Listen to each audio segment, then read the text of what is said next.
ہندوستان ایک ایسا ملک جو تاریخ، جغرافیہ، طاقت، صلاحیت اور ثقافت کے لحاظ سے دنیا بھر میں ایک خاص مقام رکھتا ہے۔ دنیا کا سب سے زیادہ آبادی رکھنے والا ملک اور چاند پر پہنچنے والا چوتھا ملک جو کبھی دنیا کی بڑی بڑی سلطنتوں کا گہوارہ رہا ہے، وہ آج کتنا طاقتور ہے۔ آج کی ویڈیو میں آپ کو بتاؤں گا کہ ہندوستان کتنا طاقتور ہے۔ ہندوستان کی فوج، نیوی، اسپیس پاور، اکانومی، تعلیم، سفارتی اثر، سافٹ پاور، سائنسی ترقی اور کمزوریوں کے بارے میں تو آئیے جانتے ہیں۔ آج 2025 میں ہندوستان کی فوج دنیا کی دوسری سب سے بڑی فوج ہے، جس میں 14 لاکھ ایکٹیو فوجی اور تقریباً 12 لاکھ ریزرو فورسز شامل ہیں۔ ہندوستان کا ڈیفنس بجٹ تقریباً 80 ارب ڈالر ہے، جو کہ دنیا کے ٹاپ 3 ڈیفنس بجٹ میں شامل ہے، جو ہندوستان ہر سال اپنی فوج پر لگاتا ہے۔ ہندوستان کے پاس 4500 سے زیادہ ٹینک، 2000 سے زیادہ لڑاکا طیارے۔ ہندوستان کی نیوی کی بات کریں تو ہندوستان نیوی کے پاس ایٹمی سب مرین، ایک aircraft carrier INS Vikramaditya اور دوسرا ہندوستان کا خود کا تیار کردہ aircraft carrier INS Vikrant. اور اس کے علاوہ ہندوستان ڈیفنس ہتھیار امپورٹ کرنے والا دنیا کا دوسرا سب سے بڑا ملک تھا، مگر اب وہ خود ہتھیار بنانے کی طرف بڑھ رہا ہے۔ میک ان انڈیا جیسے منصوبوں کے تحت ہندوستان اپنے لیے ڈرونز، رائفلز، ٹینکس، جنگی جہاز اور میزائل خود تیار کر رہا ہے۔ برہموس میزائل روس کے ساتھ بنایا گیا ہائپر سونک میزائل دنیا کے تیز ترین میزائل میں شمار ہوتا ہے۔ اور اس کے علاوہ ہندوستان کے پاس ایٹمی ہتھیار بھی ہے، کیونکہ 1998 میں ہندوستان نے 5 ایٹمی دھماکے کر کے دنیا کو بتایا کہ اب وہ ایک نیوکلیر پاور ہے۔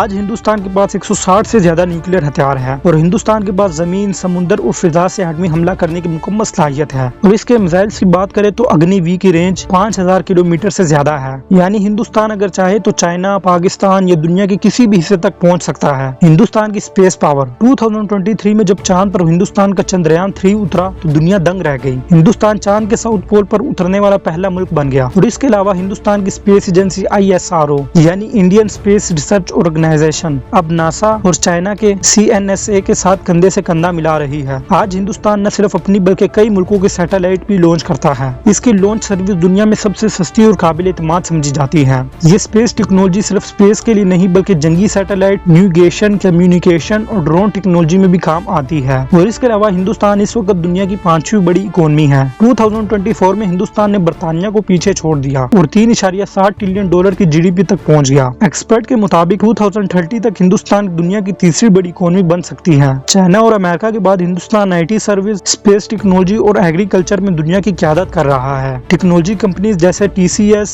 انفوسنس اور وپرو دنیا بھر میں کام کر رہی ہے۔ اور اس کے علاوہ ہندوستانی ڈیجیٹل ادائیگی سسٹم UPI جس نے کیش لیس اکانومی کو ایک نیا رخ دیا۔ ہندوستان کی ٹیکنالوجی اور تعلیم کی بات کریں تو آپ کو جان کر حیرانگی ہوگی کہ گوگل، مائکروسافٹ، ایڈوب، IBM اور نوکیا جیسے گلوبل کمپنیز کے CEO ہندوستانی ہیں۔ ہندوستان میں ہر سال لاکھوں انجینئرز اور IT ایکسپرٹ پیدا ہو رہے ہیں۔ اور اب بات کرتے ہیں ہندوستان کے سفارتی اثر کے بارے میں۔ تو دوستو، ہندوستان کی طاقت صرف فوج یا اکانومی میں نہیں ہے بلکہ ڈپلومیسی میں بھی ہے۔ ہندوستان BRICS، G20، SCO اور کئی بڑی عالمی گروپس کا حصہ ہے۔ 2023 میں جب ہندوستان نے G20 اجلاس کی صدارت کی تو دنیا نے اسے ابھرتی ہوئی ایک عالمی طاقت تسلیم کیا۔ ہندوستان کی سافٹ پاور ہندوستان نے بالی ووڈ، یوگا، گانوں، ادب اور ثقافت کے ذریعے پوری دنیا میں اپنی شاخ بنائی ہے۔ اور اس کے علاوہ ہندوستان آج چائنا کو پیچھے چھوڑتے ہوئے دنیا کا سب سے زیادہ آبادی والا ملک بن چکا ہے۔ لیکن یہ آبادی بوجھ نہیں بلکہ طاقت ہے، کیونکہ اس کا بڑا حصہ یوتھ پر مشتمل ہے۔ تقریباً 65% ہندوستانی آبادی 35 سال سے کم عمر ہے۔ اور اب ڈیجیٹل ہندوستان، دیہات سے لے کر شہروں تک ہندوستان میں 80 کروڑ سے زیادہ لوگ انٹرنیٹ استعمال کر رہے ہیں۔ UPI سسٹم نے کیش لیس اکانومی کو فروغ دیا اور آج ہندوستان دنیا میں سب سے زیادہ ڈیجیٹل پیمنٹس کرنے والا ملک ہے۔ ڈیجیٹل انڈیا پروگرام کے تحت ہر سال اسکول، ہاسپٹل اور تقریباً ہر ادارے کو آن لائن کنیکٹ کیا جا رہا ہے۔ اب ہندوستان کی کمزوریوں کے بارے میں جانتے ہیں۔ طاقتور ہونے کے باوجود ہندوستان کو بہت سے اندرونی مسائل کا سامنا ہے۔ غربت، بے روزگاری، تعلیم اور صحت کے مسائل۔ اور اس کے علاوہ فرقہ واریت، مذہبی انتہا پسندی، ماحولیاتی آلودگی، پانی کی کمی، کشمیر اور نارتھ ایسٹ ریاستوں میں آزادی کی تحریکیں، یہ سب مسائل ہندوستان کی ترقی میں رکاوٹ ہیں۔ کیا ہندوستان واقعی طاقتور ہے؟ بالکل، لیکن اس طاقت کو مکمل عالمی طاقت میں بدلنے کے لیے اسے اپنی اندرونی مسائل پر بھی اتنی ہی توجہ دینی ہوگی جتنی وہ عالمی طاقت بننے پر دے رہا ہے۔ اب آخر میں اگر آپ جاننا چاہتے ہیں کہ کون سا ملک کتنا طاقتور ہے تو اس پلے لسٹ پر کلک کریں اور جانیں۔